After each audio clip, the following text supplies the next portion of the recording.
Hey, welcome to the 24th edition of the first season of our podcast, Shaboom. I am Rick K. Jones, your host and chef. Yeah, I'm your chef today because today is all about food. And I love to eat food. I love to cook food. I love to travel to eat more food.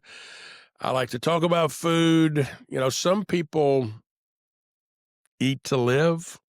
Others like me live to eat. And there is a difference. So the first song on our podcast is a song about maybe living to eat. It's Jimmy Buffett's classic, I'll Play for Gumbo. And I do love gumbo. Gumbo is one of my favorite dishes out there. I love to cook. It's one of my favorite hobbies. My mother sent me off to college with a spiral notebook of recipes. I was the oldest of three boys. I'd never cooked at home. So I'd never cooked until I go off to college. And I only lived in the dorm 1 year. And then there was a dorm shortage, so they were encouraging sophomores and above to move to apartments. And I moved to an apartment with three roommates. And I figured out very quickly, if you cook, you don't have to clean. And I liked that a lot better. So I became the chef, the cook, chief bottle washer, all that kind of stuff in college. Cooking for, four guys, you learn to cook big meals. And my mama had given me this notebook with, spaghetti and meatballs and, soups and stews and beef stew and rice and, country captain and all sorts of unique dishes that I learned to cook by following my mother's recipes. And was able to do that. As much as I like to cook, I like to eat.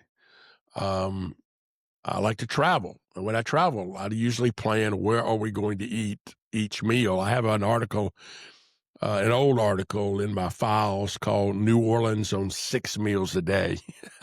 And that's about right for New Orleans. It takes about 6 meals a day to get you through New Orleans. If you go to YouTube, you'll find a few videos that I've done called Cooking with the Captain. These are fun, and I cook some great dishes. Again, I cook gumbo, which is one of my favorite dishes to cook. I cook paella, barbecue shrimp, chicken parmigiana. I cook an all-night barbecue, a few other great dishes. Check it out on YouTube, Cooking with the Captain. I really like cooking and eating Louisiana food. And in many cases, the dishes that I like to prepare come from Louisiana. So on our playlist today is the great Hank Williams classic Jambalaya. And I do love jambalaya. In fact, I love pretty much anything that has rice and spice. I did 3 seasons of a podcast a few years ago about corporate sponsorships called From the Bridge. And the most popular segment every week, for those especially that weren't interested in sponsorship but were interested in what I had to say, was the On the Road with Rick segment, which talks about a great place that I like to eat. And it has turned out to be, according to some surveys we've done on Shaboom, again, the most popular segment. People want to know, where does Rick eat and where can I go to get something good? And so we've brought it back to Shaboom. Last week, we talked about our United Taste of America vignette series and the podcast coming in January. The story of America is the story of American food. If you understand American food, you'll understand the culture, the migration, the immigrants, all of those great stories that we're going to be able to tell. I also kept for years a red notebook. I'm a notebook guy. I'd like to say dozens. I probably have hundreds of yellow pads or notepads where I make notes, talk about going places, making lists, doing my thinking and thanking. I got lots of notebooks, but I kept one that I wrote down all of the great dishes that I had eaten around the world and where I had eaten them. And I actually brought it with me today. This is my list of the great places that I've eaten. And number one still is number one. A few years ago, my good friend Bob Vecchione, former executive director at NACTA up in Cleveland, Ohio, took me to a restaurant, an Italian restaurant in a home in an old home in a pretty rundown section of Cleveland, Ohio. This restaurant was called Johnny's. Great Italian food, great Italian wines, but the appetizer that I had is still the single best dish I've ever eaten in my life. It is veal stuffed banana peppers in a marinara sauce. Okay. Now, the thing about banana peppers, you don't know how spicy they'll be. You don't know till you bite into them. So you might get one really spicy, or you might get one mildly spicy, or one not spicy at all. But they've got the ground veal, fresh veal, some herbs and spices, stuffed, broiled, and then covered in that marinara sauce. And marinara sauce, you ask for more bread to make sure you get every piece of it out of the plate. And then you send the bowl back, and they don't have to wash it because you've cleaned it so well while you're eating it. I was looking at my list. How about barbecue shrimp at Pascal Manali's in New Orleans? Can't beat that. There's a little restaurant near, it's between Darien and Midway on I-95 in Eulonia, Georgia, really. It's at really a place called Shellman's Bluff, Georgia, called Speed's Kitchen. Speed's Kitchen is in a trailer. Unbelievable seafood and the best crab soup I've ever had in my life. It's a whole bunch of crab meat, a little bit of onion, and a little bit of milk, but mostly crab meat. Crab soup at Speed's Kitchen in Shellman's Bluff. I've mentioned before onion strings, the best onion rings ever at Mustard's Grill in Napa, California. Here in Charleston, skillet cornbread at Husk. Oh my God. I mean, just go in and order 4 orders of the cornbread and don't eat anything else. Have a drink and the cornbread. There was a restaurant that's out of business now in Charleston called Justine's Kitchen. And she got some woman that I think lived on James Island to make coconut cream pie, that some days Charlotte and I would just go by there and get the coconut cream pie as takeout. It was so good. So if you're out there listening in Charleston and you know who this woman is, I'm already married, so I can't marry her, but I would love to know how to get some more for her coconut cream pie. Ate the best apple strudel ever at a little small restaurant in Fredericksburg, Texas. The best biscuits I've ever had are at the Loveless Cafe in Nashville. The best steak I ever ate wasn't at the Palm or at, Gina and Giorgetti's or any of the great steakhouses, even though I've eaten in a lot of great steakhouses. The best steak I ever had was in a teeny little breakfast restaurant in O'Neill, Nebraska. I had a breakfast filet, obviously cow country, aged perfectly. The best. You could cut it with a butter knife. That's how good the filet was. We mentioned conch fritters at the Indigo Grill in Atlanta. Little tiny Crystal or White Castle like burgers at the Cozy Inn in Salinas, Kansas.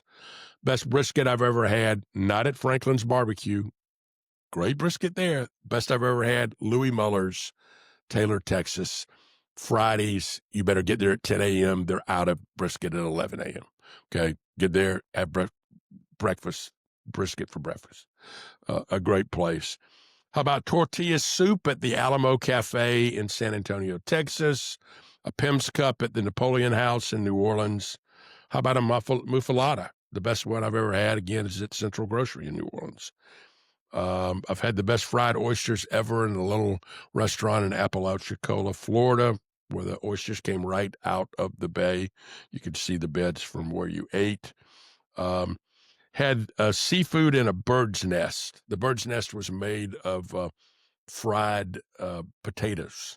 So, crispy fried potatoes in a bird's nest and then seafood, chopsticks, the works. It was the best. It was at a restaurant in a hotel at the Waverly Hotel in Atlanta, Georgia. Grillards and grits at Brennan's. People go to Brennan's for breakfast. One of the best breakfasts and maybe the best breakfast I've ever had is veal grillards, pounded veal, fried, and then served over creamy grits. Just an amazing dish. The best Hungarian goulash I've ever had was on Viking Cruise Lines, believe it or not. I was, in Budapest on the Danube, and the chef made goulash, and I went and asked for the recipe, and I have it. And I have made it at home, and it's just as good. Well, not just as good, but it's pretty good from that kind of stuff.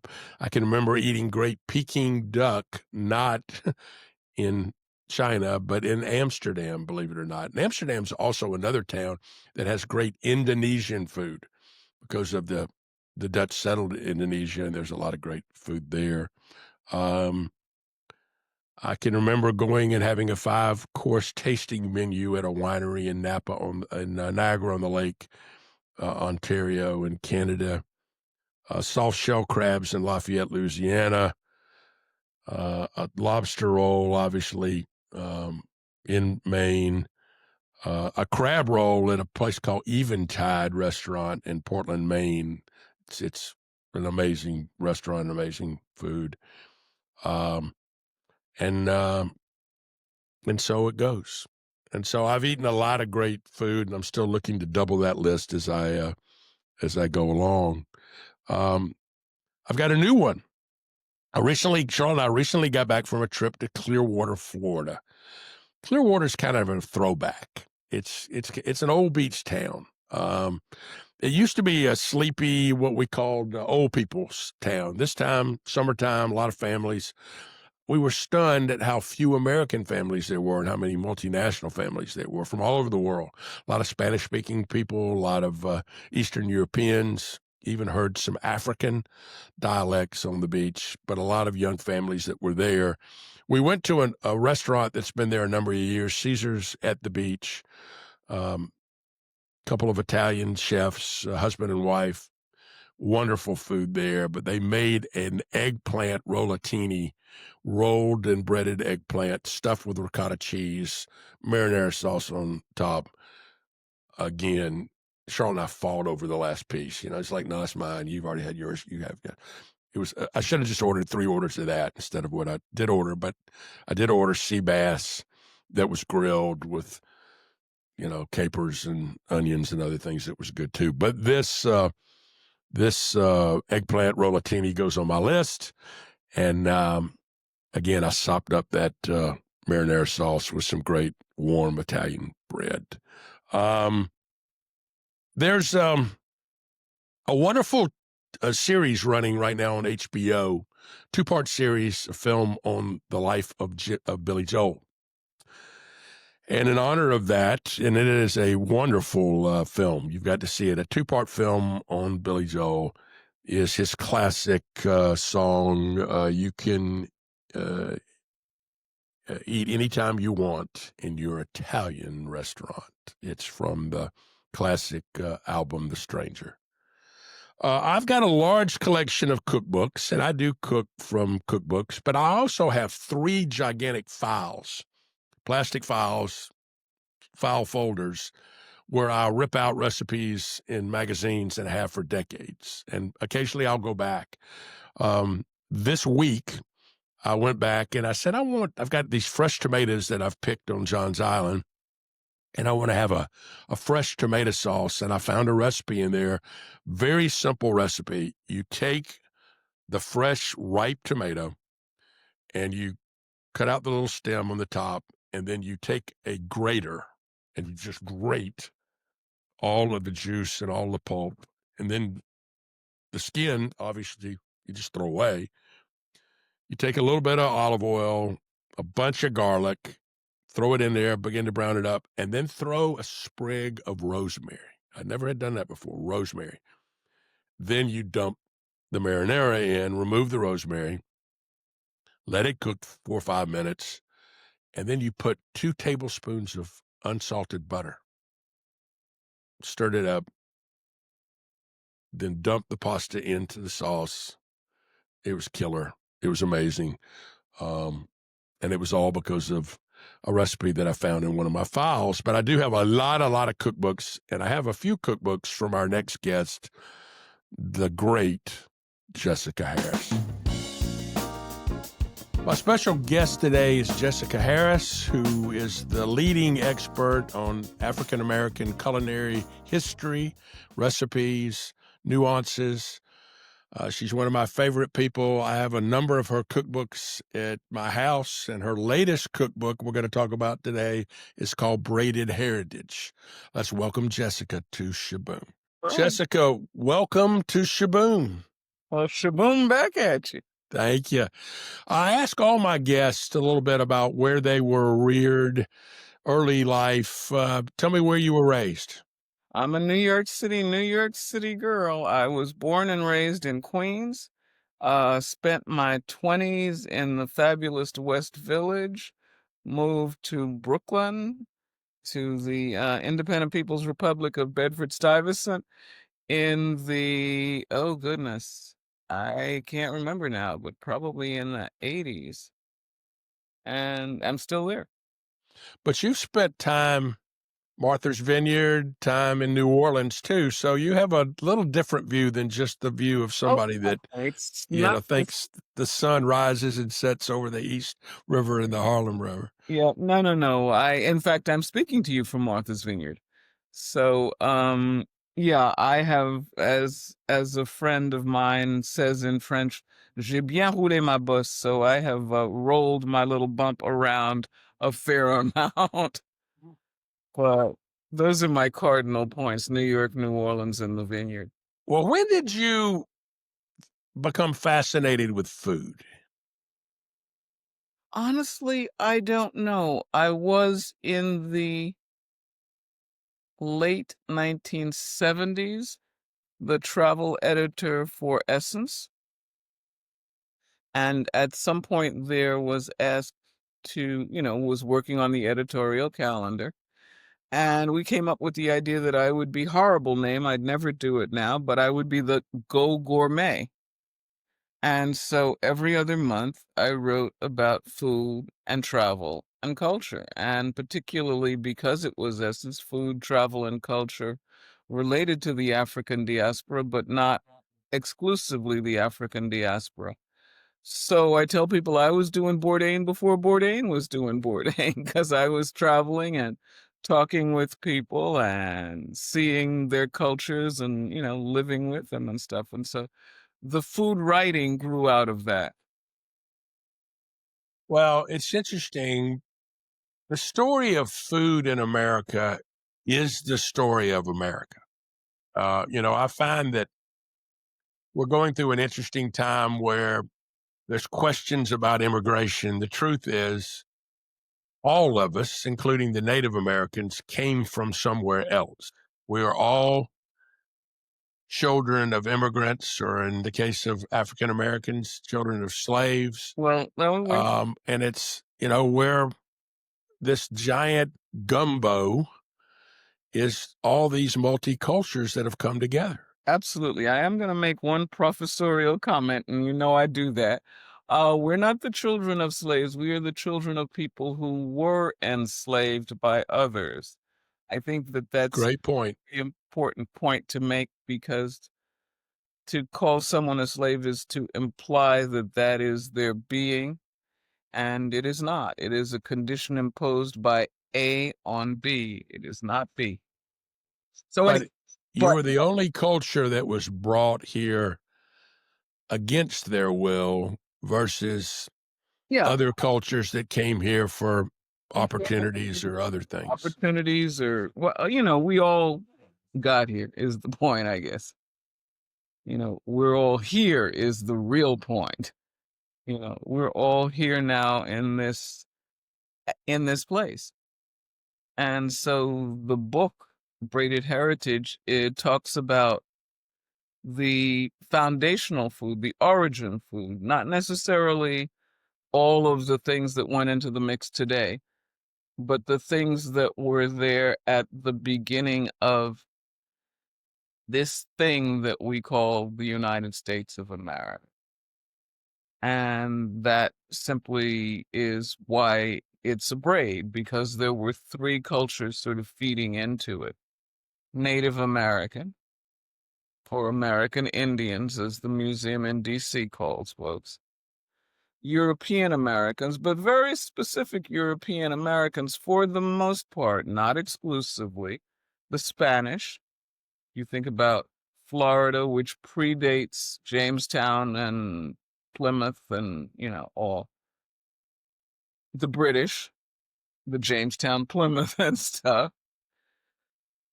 The Dutch, you always forget. New Amsterdam, Peter Stuyvesant, all of that. And of course, the French. And those would be the foundational Europeans, the ones of first contact in a way. And then, of course, African Americans. Mm. And when you look at all of that, surprise, surprise. Well, first of all, it's tripartite. So I thought about another thing that's tripartite and came up with the idea of a braid. So that's why it's called Braided Heritage, because a braid is something where all three strands that go in create something that is tensily stronger than either of the three strands. And I think that's kind of a nice metaphor for the United States. It's interesting, the food products that were discovered in the New World that migrated back to the Old World, Oh, Lord. and that everyone assumes those are, everybody thinks the Irish invented potatoes and the Italians invented tomatoes. Right, and that the And yet, Italians in the invented. case of both of those, they came from this way, that way. Exactly. Old world, new world. It's a fun game to play, old world things. Everybody thinks of America, we think of barbecue. There were no pigs. Pigs. The Spanish brought the pigs, right? Exactly. It was Yeah. pigs and cows came with the Spaniards. Bovines. Then we think of what are onions? There's so much. It's all a back and forth mix of things when you start to think about the what is called by, or has been called, it's now changing its name to something a little less Eurocentric, but that whole idea of the Columbian Exchange, the things that happen after 1492. I like to tell people no Thai chilies, none of that hot until after 1492. You've already cited the tomatoes, so no red sauce. And the potatoes, none of those Irish potato things or the German potato things, no German potato salad, none of that until after 1492. Yeah, and so I think sometimes understanding the historical parts of foods, clearly the Europeans would have never survived without the influence of the Native Americans that fed them, kept them from starving. Oh, absolutely. And if you read, that's the fun thing about being a culinary historian, is you go back and you read some of the original accounts, and they talk about the miraculousness of the harvests that they would get, because native peoples planted very deliberately. They planted in particular ways at particular times, and of course things like the Iroquois and Triad that I'll explain in a minute were the result. Whereas Europeans sort of scattered seed, and what happened, and if you were lucky. But, the Iroquois and Triad, sometimes called the Three Sisters, corns, beans, and squash. The corns provide a stalk for the beans to grow on, and the squash leaves, which are large, shelter the young plants. Perfect botanical symbiosis. And perfect harmony in that instead of growing one crop and taking up all the nutrients out of the soil, you had a mix there that allowed you to continue to grow. Instead of having to do what we often do now, which is we're going to plant this crop this year, and next year we're going to plant another crop to make sure that we refurbish the soil. But also with that, the whole idea of, and then the resulting meal, corns, beans, and squash, was not only healthy, but provided all of the nutrients needed. Yeah, it's pretty fascinating. you know. It's also fascinating about how native people really understood how to harvest what came out of the sea Mm. in different ways too. You know, we see these amazing mounds of oyster shells that were Well, no, the s- s- oyster middens are incredible. And again, the whole notion of well, what the seas were then as opposed to what they are now. And that's a big thing. Now we have overfished, we have over, you name it, we've overed it. But, there were lobsters that were, we now think a 3-pound lobster is a monster, but there were 5-pound lobsters. There were massive things. And in fact, were considered trash fish. People that eat lobsters, like, oh, that thing, that's a bug, kind of thing. So it's very interesting to see how that all goes. Aquaculture, we think is something brand new. It's not. Being able to regenerate oysters and, seed oyster beds and things like that. All stuff that we are learning from other folks. Well, you were kind enough to introduce me to two amazing New Orleans restaurants. You introduced me to Joanne Clevenger and the Upper Line, the late Upper Line, that was great. But you also introduced me to Dookie Chase. And I had a chance recently to interview Duke Chase. And he, as he cooked his grandmother's Creole gumbo, he talked about it being four cultures in one pot. And it was fascinating. He described what we call the Trinity, Mhm. which he said was Spanish for the sofrito. We just substituted, in this case, bell peppers for the carrots. The roux was French, the protein was African, and the filet powder was Native American. What was the protein?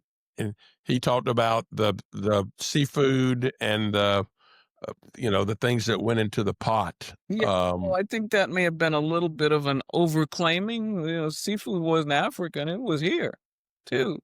What would have been African in the pot might have been the okra. Yeah, he didn't put okra in Put his okra, no, Creole. I It don't was think interesting. I don't think he does. They do an okra gumbo, Mhm. but the Creole gumbo they still use the filet powder, which was fascinating. I found him to be an amazingly talented, unique personality, and I think I've seen now he's on the Food Network in a new show. I don't know if it's I don't know, but I know that there is a public television sort of reality thing about the Chase family and the restaurant, I think. I don't know anything about the Food Network, but that Yeah, it's one of the actresses that was in The Help is the host of a new show with him that it's about your family recipes. Oh, okay. And it's on Thursday nights. And when I interviewed him, I thought, golly, this guy ought to be on television. I mean, this guy's got charisma and presence Oh, and yeah. talent. Oh, And, absolute. Absolute. The whole it was, family does. yeah. Whole family And so, does. I found the time that I spent down there to be fascinating with that whole story of that family and the development of that restaurant and you know traditions they still do, like bringing junior high school, middle school kids in to teach them about culinary manners and etiquette, Yeah. and Yeah. it's pretty fascinating Mm-hmm. from that standpoint. I read your article and tend to cook a lot of the recipes that you have from Southern Living. Talk about that process. Oh goodness. Well, I don't know when it happened. Somebody asked me if I would write a column, and it's like, well, I'm not sure about what. And then we figured it out. And so it's just sort of almost random musings. I sit down with my editor, Lisa Sericola, and we figure out probably a year in advance. Like last year, I talked about cookbooks that have, influenced me. So there was, let me see, there was the Edna Lewis one, Taste of Country Cooking, I think was the one. There was the Time Life series of cookbooks. There was, I'm not sure what else is in there. I've just handed in an article about Pablo Johnson, who was unfortunately, because he died way too young, a dear friend who was a culinarian who came up with something we were talking earlier about the magic of the table and sitting around a table. Well, Pablo had inherited his grandmother's table, and he used to say, the table needs feeding. And so every Monday, if he was in New Orleans, he would make the traditional New Orleans Monday dish, red beans and rice, and invite 10 folks of his wide-ranging network of friends to come and sit around the table and have the red beans and cornbread. He made the most amazing cornbread. And he had 2 rules. Bring what you're drinking and no cell phones. Cell phones had to be completely stowed for the entire meal. And it was magical, absolutely magical. And unfortunately, Pablo, who was just a wizard, was a street photographer as well. He documented a lot of the social and pleasure clubs and the Mardi Gras Indian cruise. And in January, while he was doing that, while he was doing what he loved, he died of a heart attack at 59. So, when I think of, so that's my most recent uh, art. And Jessica, if I'm correct, I think he died like during the Mardi Gras season. I mean, I think No, he was literally died while he was photographing. photographing. Yeah, I remember reading about that. Yeah, and the thing that was so staggering was no one realized how far this table ministry, for want of a better word, had gone. He ended up with obits not only in the New Orleans paper, in the New York Times, in photography magazines, and the one that completely blew me out of the water was The Economist. So he had touched an extraordinary number of people through his red beans and rice simple supper. But different people from different, high, low, east, west, north, south, different compass points, not just geographically, but politically and everything else, had come together around that meal. Yeah, it's interesting. I had read years ago the great Red Auerbach, who coached the Boston Celtics for years. In the 50s, he became a fan of Chinese food because he said when you play in the NBA and the game ends late at night, the only thing open was Chinese food that you would either go eat or would be delivered to your hotel. When he retired in Washington, D.C., and he did a similar thing every Tuesday. He hosted a group at a Chinese restaurant in Georgetown, where he had, sports figures, political figures, writers, other people that would come.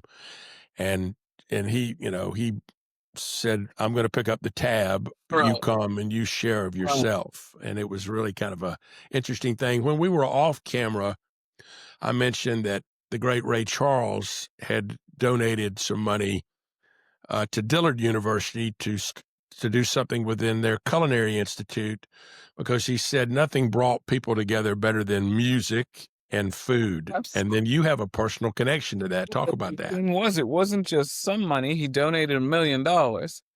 And then they established what was then called the Ray Charles Chair in African American Material Culture, with food being one of the spotlight things. And I was the first person to sit in the chair. It's no longer a chair. It has morphed into something slightly different. but I established a program, the bones of which still exist. And he was, well, not he, but his people were so happy with it. They gave a second million. So $2 million went to Dillard University to establish a program in food and culture. And that's pretty extraordinary. Now you taught in New Orleans, but you taught in New York too, right? Oh Oh, Lord, I taught in New York. I taught at Queens College, CUNY, in the SEEK program, which was a higher education opportunity program. And I taught there for 50, that would be 50 years. So yeah, I got a little teaching. a few years of doing that. I recently saw a fascinating two-part documentary on Billy Joel, Mm. and one of the sequences was when he did a duet with Ray Charles, Oh. and they put pianos back to back, Mhm. and they played in a totally different style, but the blends were really unique, Oh, right. and the process of doing that. But I find it interesting that Ray Charles did realize that food is such a great connector of Oh, people. absolutely. Absolutely. When you talk about interesting duets that Ray Charles did, I love his duets with Willie Nelson. They are just extraordinary. I mean, he was they both are musicians who, revere music, and their musicianship, when it's combined, creates something again that's stronger than either of the two parts. Yeah, one of the great recordings that Ray Charles did was a country music album in the early 1960s that still is one of the great albums of all. One of my favorite singer-songwriters was a woman from West Texas named Cindy Walker, and she had written a song called "You Don't Know Me." Well, his version of "You Don't Know Me" is probably the greatest version of a song that's been covered by probably a dozen people. But it's just Yeah. the anguish in his voice, and it's just a very special recording. Jessica, putting together something like Braided Heritage, how long did it take you? For I mean, what happens with books after a certain point is it's all cumulative, so there's no real start point. Braided Heritage, interestingly or not interestingly enough, but in its genesis, was a book that I was actually asked to write. I had given a lecture, and when I got off the podium, a person came over to me and said, I really think that there's the germ of a book in there. Would you send me a proposal? And I was kind of between books and said, oh, okay, I'll do that. So I sent the proposal in, and it got accepted. And that was the beginning of Braided Heritage. An awful lot of confusion and crazy, including COVID, intervened. So once COVID came and the deadline fell during COVID, is like, no, no, no, no, no, you don't understand. My goal during COVID is to stay alive. I am not worried about writing a book. I'm not worried about researching anything. I'm going to stay alive. That's my job. And so that made the book really late. But I think the irony of it is it's late, but it is in a funny way kind of right on time, because it speaks to an America that we may need to be reminded of in the present situation. Absolutely. So it's kind of fun. Well, you said you're coming from your home at Martha's Vineyard. Martha's Vineyard is a microcosm of the book. It absolutely, absolutely. One person in two of the three sections. So 2 out of 3 strands of the braid are represented by people from Martha's Vineyard. Julianne Vanderhoop, who is a Wampanoag, the Native American people here, who were incidentally also the people of first contact with the Pilgrims, were the Wampanoags. So that's one strand, and she talks about growing up at what used to be called Gayhead, which is now called Aquinnah, and how that influenced her. She's also a chef and a restaurateur. And the other person is my one regret because she didn't get to see the book. She died. But Abigail Rosen McGrath, who is Black American, but who we think of Black Americans and we always think of the South and Southern cooking. And Abigail had New England roots. Was the niece of Dorothy West, the kind of youngest member of the Harlem Renaissance, and her mother was also a poet. But she grew up in New York City, never came south until she was a way grown adult, and her cooking is reflective of a very different kind of cooking from what we usually think of as African Americans. So there were, B&M baked beans, very Boston, New England kind of thing. Salmon poached in milk, very kind of not Southern. Sardine sandwiches. So lots of kind of recipes that you wouldn't think of as being Black American, but that were representative of her family and its history. That's fascinating.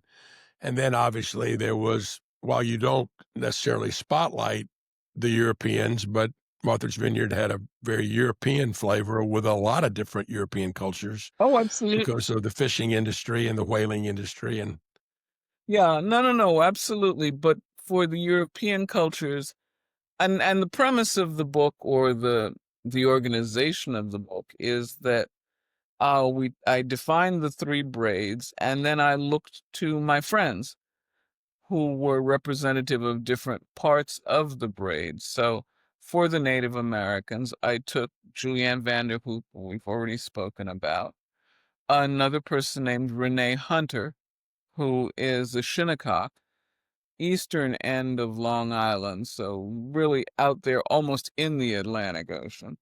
yep, Then John Barbary, Tunica Biloxi out of the Gulf Coast, who had all kinds of Gulf Coast things. And then for my last of the Native Americans, Sean Sherman. And I don't know if you're familiar with Sean, but he is wonderful and has an extraordinary sense of humor because he bills himself as the sous chef, Sioux. yep, So the sous chef.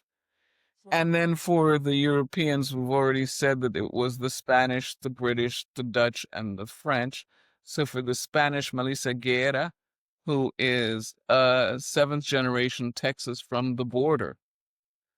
The great story with her is the border was so permeable, they used to go over to Mexico for lunch, come back. She and her husband were born in the same hospital. Her husband is Mexican. She is Texas American. So she's been there for a long time in the area of Texas she calls the Wild Horse Desert. Then, along with that, there was Kit Bennett. I call her the notorious KIT. You may know her. She's a Charlestonian that goes back to dirt. You know Charleston so well, you know that at the end of the market is the ruin of the Bennett rice mill. yep, She's one of those Bennetts. So she gave all sorts of recipes, but also the notion that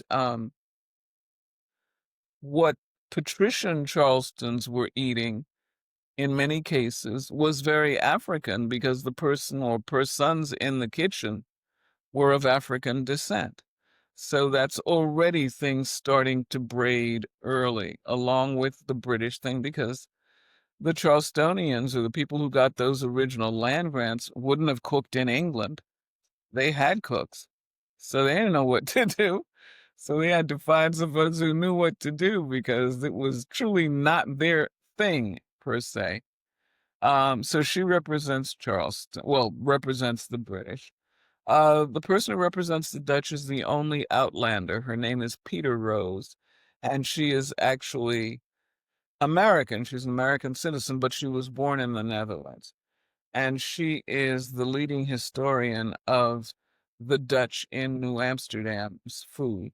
So she has translated all of those old recipes and done several books and was gracious enough to give me some recipes. And my big surprise from the Dutch was how much they have influence.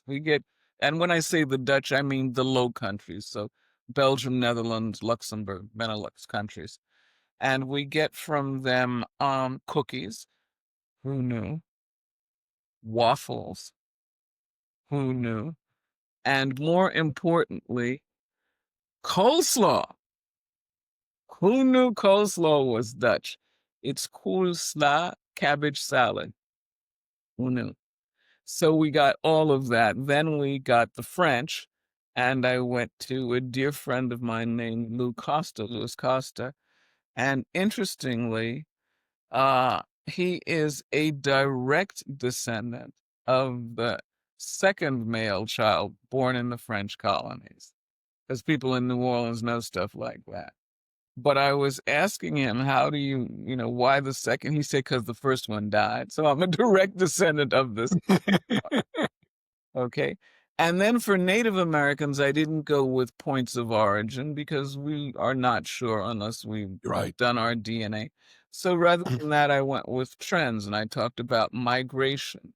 And with migration, I use Lenny Sorensen. And Lenny, for many, many years, was the food historian of record at Monticello. If you've seen documentary based on a book I wrote called High on the Hog, she in it cooks James Hemmings mac and cheese. James Hemmings was Thomas Jefferson's enslaved chef. And so she prepares that dish. And she represents migration because basically her stepfathers were part of what I call the Great Creole Migration. The Creoles went from southern Louisiana through Oklahoma and out to LA. So she is part of that. And so she gives some recipes. Ironically, there's a fricassee in her recipe collection that mirrors but is very different from the fricassee that's in the collection given by John Barbary, the Tunica Biloxi person. So we're already seeing connections and interweavings there. After Lenny and Charlotte Lyons. Charlotte was for more than 25 years the food editor of Ebony. So I asked her if she would do something different for me.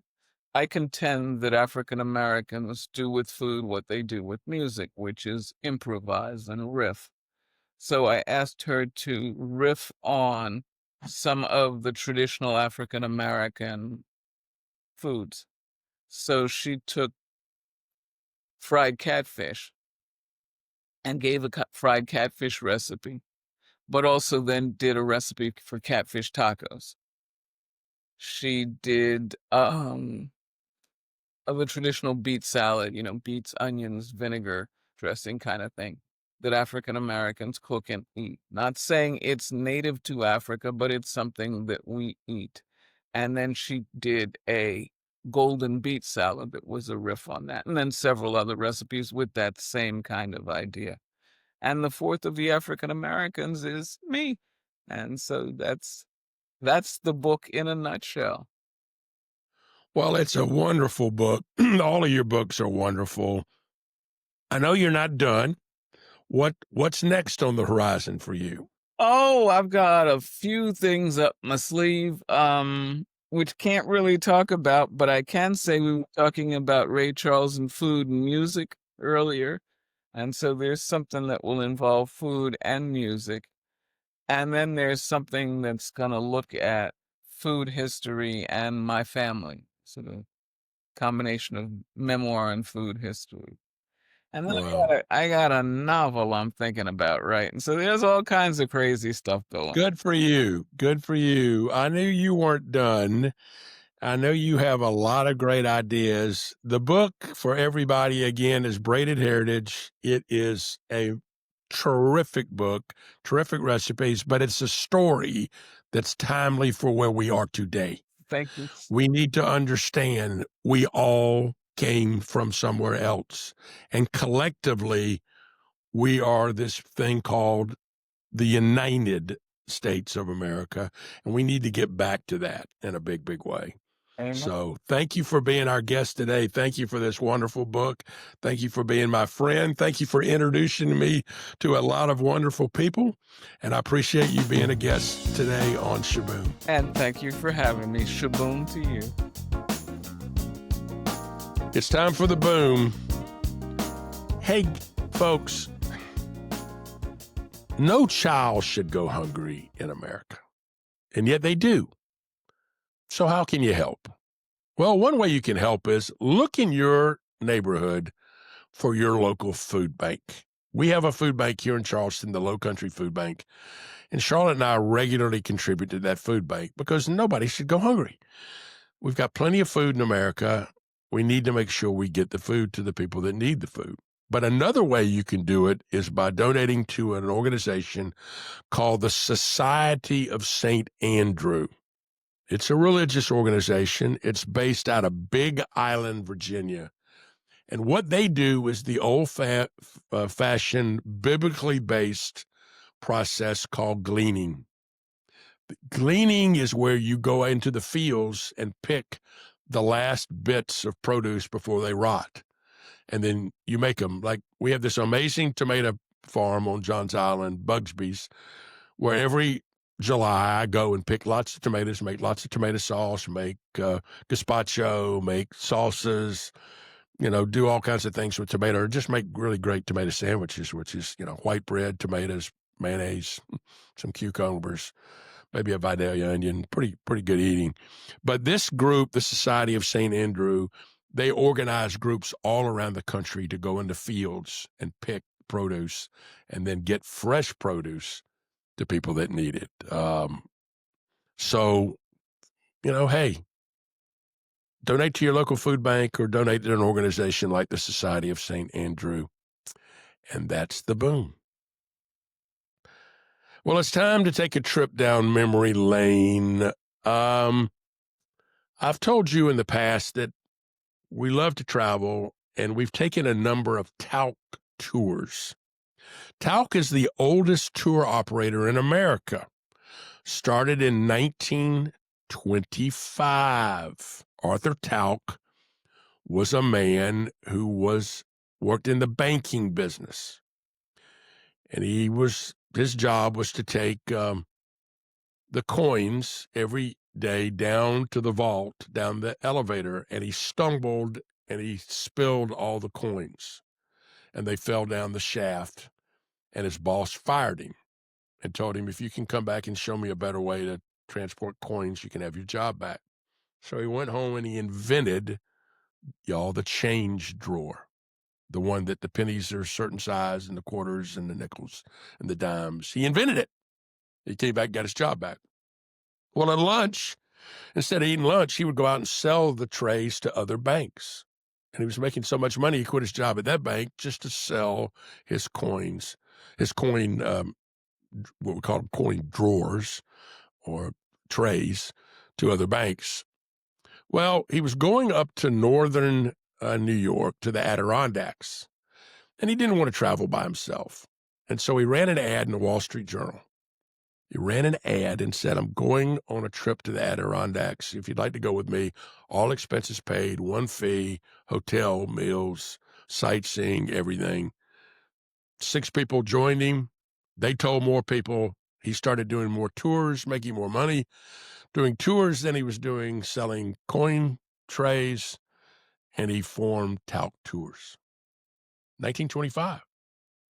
That means this year's their 100th birthday. 100 years, same family, 4 generations running Talc Tours. Well, we've taken, I want to say 13 or 14 Talc Tours, but my favorite was a tour of Provence. It was with a type of tour that they don't do anymore called Culturious. And Culturious was very, very small groups. I think we had 16 people with us on this trip to Provence.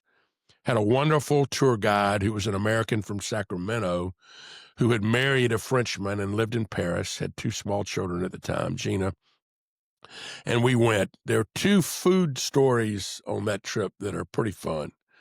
One day we got to Gourds. Gourds is a hillside village in Provence, spectacular town, sits up on a hill. Gina went around and handed us all envelopes, and in the envelopes were two things: money, euros, and what you were to buy in the market. You were to buy cheese, you were to buy fruit, you were to buy meat, you were to buy wine, you were to buy whatever in the market. And so we all went into that market that day buying food. And obviously we want to show off with how good we could buy stuff to bring back and show and tell. So everybody brought back great stuff. She had a whole bunch of other food. We had a picnic on the grounds looking up to Gourds, one of the great. I said, we'll never top this. Yeah, about 3 days later, we topped it. We're in Avignon, great town. And she has a chef meet us that morning. And again, we go to the market, and he tells us what to buy. You buy asparagus, you buy fish, you buy this. And then we went back to his home. Half of the party, 8 of us, went down to the wine cellar. The other half started the prep of cooking lunch, working with the chef. Then we flipped, and the first group that was drinking wine came up and finished the meal while the second group drank wine in the wine cellar. And then we all sat down for lunch. Food is so important when you travel. You know, you should always look for great places to eat. I'm going to give you a tip in America that my dad gave me years ago. My dad started his career as a police officer and later was a federal investigator that traveled all over the country doing government cases. And he taught me this trick when I was a basketball coach and a college coach going to a lot of towns to recruit kids. He said, Rick, get there early and go to the police station. Go into the police station and introduce yourself. Tell the police why you're there. They'll look out for you if something ever happens. But ask them, where do they eat? Because they're going to eat inexpensively and really, really well. And they're going to tell you some little dive you would have never thought about, but a great place to eat in a small town. So that's my tip today, and that's my trip down memory lane, Talc Tours, Provence, France, great food. It's time for the song of the week. You often see me, as I record, drink coffee. I love coffee. I drink coffee all day long. We have an old-fashioned percolator at home that makes 10 cups. I drink 10 cups. I love coffee. I drink coffee all day. I can drink coffee at 5 minutes to midnight and be asleep at midnight. It doesn't affect me at all. I love coffee.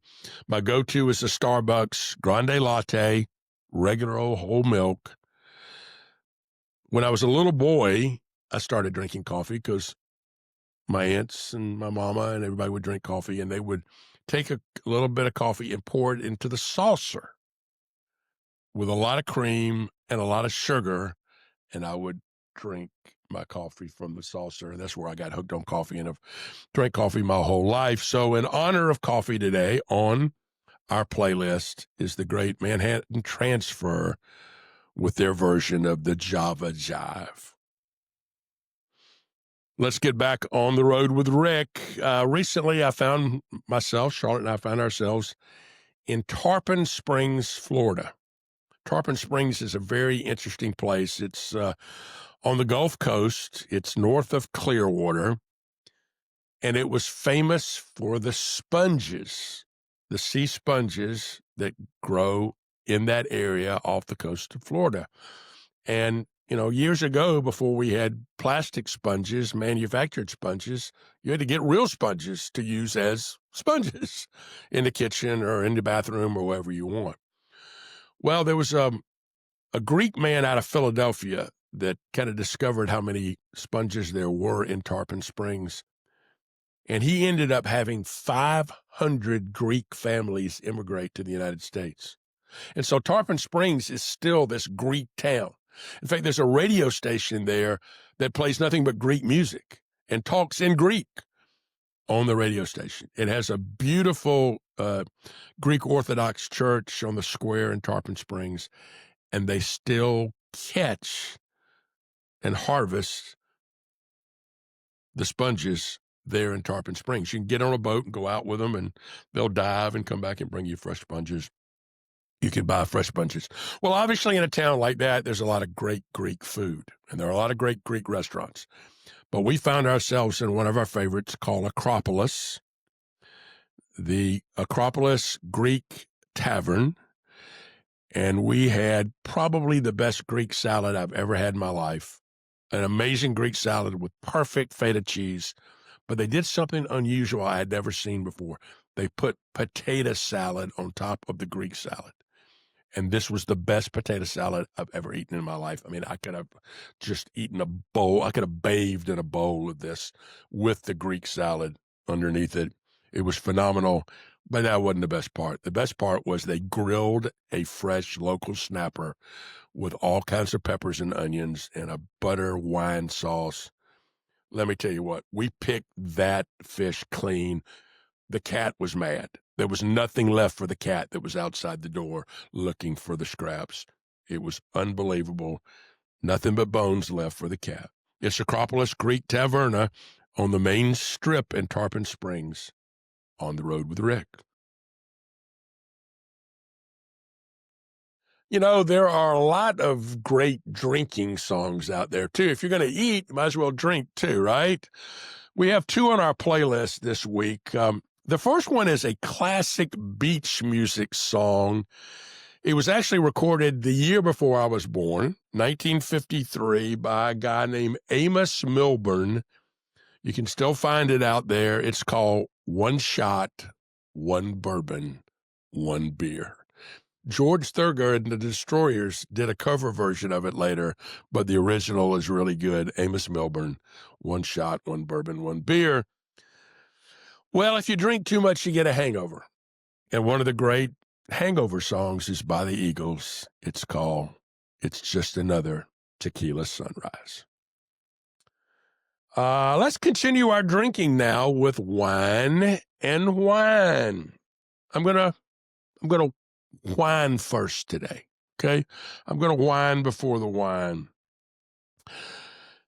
The wines of our youth as baby boomers were simply terrible, and yet we drank them.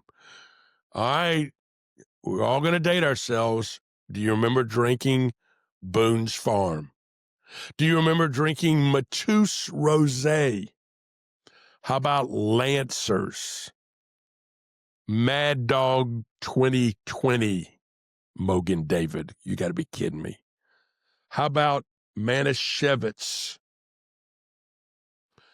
A fancy wine was a bad Chianti in a bottle wrapped in straw.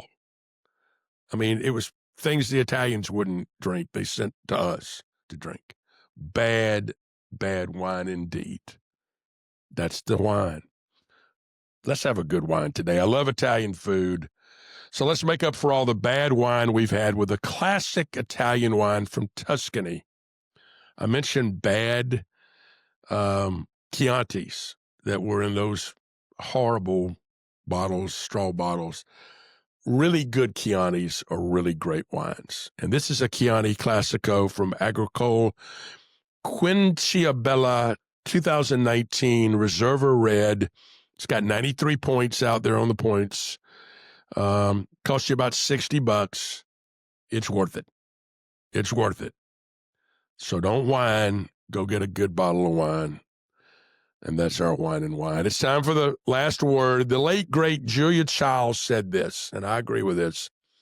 People who love to eat are always the best people. Let me repeat that. People who love to eat are always the best people. And I agree with that in so much. So let's have Jimmy Buffett take us out of here with some of his friends like Clint Black, Toby Keith, George Strait, Alan Jackson, and Kenny Chesney with the Hank Williams classic, Hey Good Looking, What You Got Cooking. Next week is the final episode of Shaboom for Season 1, and I promise it will be special. We'll see you then.